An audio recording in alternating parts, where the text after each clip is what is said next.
Hola a todos, soy Abel Bertolo y continuamos con el tema educación en casa o homeschooling. Es un tema bastante amplio. Lo que queremos es simplemente mostrar sus beneficios, explicar un poco en qué consiste. Para eso hemos invitado a nuestra amiga y hermana Reina Marroquín, educadora en casa, que nos cuente su experiencia, pero también en qué consiste y cómo acreditar esos estudios ante el gobierno, en este caso de México, y lo mismo se puede aplicar para otros países. Entonces les invitamos a escuchar atentamente lo que ella nos va a compartir. Muchas bendiciones a ustedes. Hola, buenas tardes. Mi nombre es Reina Inés Marroquín García y en esta hora quiero hablarles un poco sobre el tema de educación, específicamente del tema de educación en el hogar. Soy una mamá que educa en el hogar desde hace 4 años aproximadamente, pero también soy una ex maestra de educación secundaria con 13 años de servicio, 6 frente a grupo y 6 como asesor técnico pedagógico. En esta hora les quiero platicar un poco acerca de esta modalidad como una alternativa para educar, una alternativa que en mi vida, en nuestra vida, ha sido un descubrimiento y una aventura fascinante. Y como educadora también ha sido un trabajo de observación y análisis muy interesante que quisiera compartir algunos puntos muy concretos con ustedes. El primer punto que quisiera compartir es cómo la educación en el hogar es una educación integral, es una educación efectiva y es una educación pedagógicamente hablando muy superior a la escuela pública promedio, la escuela mexicana pública de este tiempo. No digamos hablando de la pandemia, sino de antes. ¿Por qué? Cabe destacar que las condiciones en las escuelas públicas son muy particulares en México. Yo tengo experiencia de trabajar en escuelas rurales. En las escuelas rurales sucede que los recursos son escasos, las condiciones de trabajo son muy extremas y el personal docente y directivo está muy intensificado. ¿Qué quiero decir? Son muchas tareas para tan corto, son muchas tareas para tan corto presupuesto, para tan corto espacio, para tan corto tiempo. Un maestro necesita hacer mucho trabajo en una escuela y eso le quita efectividad a su trabajo netamente pedagógico, lo que no ocurre en casa. Porque en casa, pues el número de estudiantes se reduce al número de hijos y es bastante menor. En casa la atención se potencializa para cada hijo. En casa los recursos son flexibles y los materiales pueden ser diversos. En casa las ejemplos o situaciones de la vida cotidiana te ayudan a poner en la mesa muchos temas educativos que en la escuela solo se podrían tratar de manera teórica, lo que no ocurre en casa. En casa las cosas se pueden tratar de manera práctica, en casa las condiciones pueden ser más reales que lo que podemos simular en una escuela, y en casa pues los recursos, como ya dije, se potencializan porque se minimiza el número de estudiantes y pues los recursos pues son casi exclusivos, ¿verdad? Lo que se cuenta es pues casi exclusivo para el estudiante. Entonces, en cuanto a aprovechamiento pedagógico, yo veo como la asesoría personal e individualizada una gran riqueza y una gran efectividad. Poder acompañar en las deficiencias de un alumno y llevarlo hasta el final es algo bien importante. Poder manejar los problemas o lo que se le dificulta a un alumno y poder hacer énfasis en él, poder tener el tiempo de regresar, a revisar, de volver a enseñar, es una gran libertad, es una gran ventaja simplemente con el que los estudiantes tengan toda la atención de su maestra. Entonces aquí pues con mis dos hijos no tienen toda la atención, pero de todo el tiempo sí tienen toda la atención de la mitad, y entonces no se divide tanto como en una escuela pública. Entonces la atención personalizada, los recursos potencializados y flexibles, creo que es de las cosas que más puedo ver como ventajas académicas de la educación en el hogar.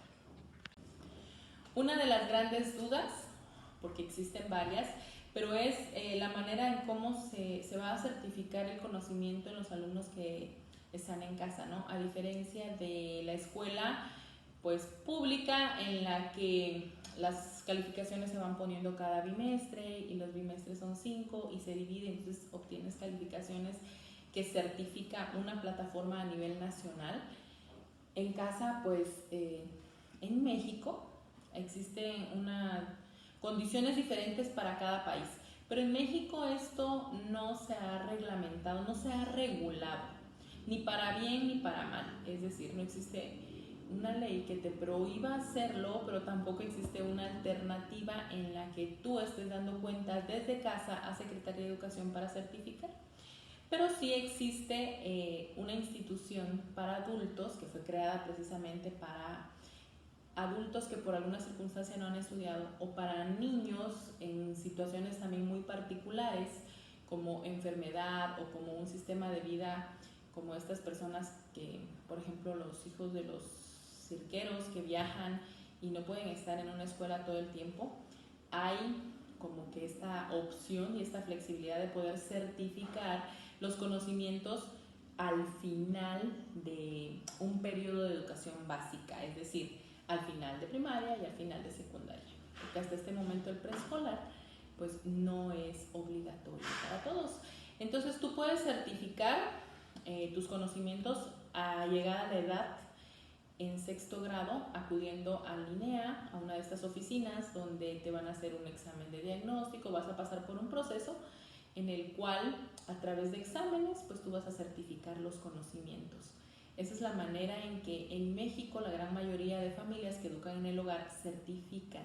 Hay otras maneras, hay una manera que es la revalidación de conocimientos, que es lo que hacemos cuando algún alumno, en el caso de mi experiencia, como tenemos aquí en la frontera sur, el país de Guatemala, niños de Guatemala que habían cursado allá sus estudios y querían asistir a escuelas de la frontera, podían hacerlo, siempre y cuando se les aplicaran exámenes o las calificaciones se revalidaran por medio de Secretaría de Educación Estatal, y entonces ellos podían continuar con sus estudios aquí en México. Nosotros podemos hacer eso. Hay currículums de Estados Unidos en los cuales ellos te dan cierta certificación, y lo que tendríamos que hacer aquí es revalidar ese documento. Pero la gran mayoría de la gente lo hace a través de esos exámenes de Linea que ya les compartí. Entonces, aquí quiero compartir algo que yo he pensado a través de mi experiencia docente. Siendo sinceros, la realidad es que la certificación docente en México tiene una particularidad. Hay algunas cláusulas y hay algunas cosas en las cuales como tal no puedes reprobar a los alumnos. Por comodidad, muchos de los maestros pues no reprueban a los alumnos. Fue mi experiencia, y lo digo con vergüenza, porque muchos alumnos de 3er grado de secundaria que yo pude haber certificado con calificaciones de 9 y 10, en la realidad eran aprendizajes que realmente ellos no tenían, o no tenían en un nivel de 9 y 10. Sin embargo, pues son los parámetros generales que los maestros trabajamos en México, aprobatoria siempre. Y un dicho, pues no tan bueno, pero entre los maestros de esta zona, y no sé si demás, era, pues yo los voy a pasar y que los repruebe la vida. Ciertamente la vida pues sí te reprueba, ¿no? Te reprueba cuando no puedes poner en práctica el conocimiento que debiste haber adquirido en la escuela, cuando este conocimiento fue ingenuo, inerte o ritual. Entonces, en las situaciones donde tú lo debes de poner en práctica y no lo pones, pues sí, la vida te reprueba, ¿no? Te reprueba a través de no haber pasado un examen para un trabajo importante o de no ser capaz de buscar información verídica donde debes o no ser capaz de poder expresar o de buscar alternativas a problemas que se te presentan en la vida cotidiana. Entonces, todos estos aprendizajes que la escuela certificó que sí tenías, pues realmente en la práctica vas a ver que no los adquiriste o no los adquiriste bien o no eres capaz de ponerlos en práctica. Entonces, siempre he pensado que estar en la casa con tus hijos y poder comprobar que ellos están adquiriendo este conocimiento, pero no solo lo están adquiriendo, sino que lo están poniendo en práctica en situaciones reales de la vida cotidiana, tú tienes la seguridad de que ellos tienen ese conocimiento. Y creo que va a ser más fácil en un futuro poder certificar que sí tienen ese conocimiento a que pase lo que ya platiqué, ¿no? Que la vida te evalúe y certifique y diga que el conocimiento o el número que certificaste no era el correcto. Entonces, más o menos con la certificación, así es este asunto. Y finalmente quiero hablar de la comunidad. La comunidad en la escuela, en el hogar, es muy importante.